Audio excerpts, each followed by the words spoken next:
Welcome to the Genius Factory. Enjoy the video. You sign into the child's Roblox account now. Once in, confirm the account age so under 13 protections apply. Make sure you have the parent email or phone nearby for verification and two-factor authentication. Next, open Settings and go straight to Privacy and Security to begin limiting interactions. This step is about establishing control and identity verification so later restrictions stick. Once done, proceed to toggle the specific safety features we'll set in the next slide. You now adjust the core controls. Enable account restrictions to force the strictest setting across all games. Once enabled, Roblox blocks most chat and user-generated content.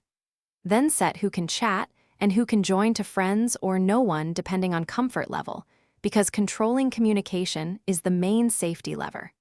Make sure to enable two-step verification and update the password to something unique. This prevents unauthorized changes to these settings later.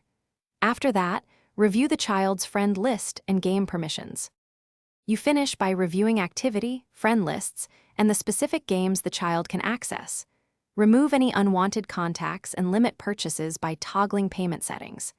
Make sure device-level parental controls or family link mirror these rules so restrictions can't be bypassed on mobile. If a change doesn't save, first log out and back in, confirm email verification, then revoke active sessions.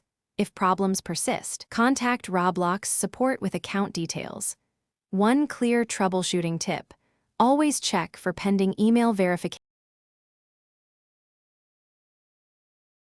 Thanks for watching. If you found this helpful, don't forget to like and subscribe.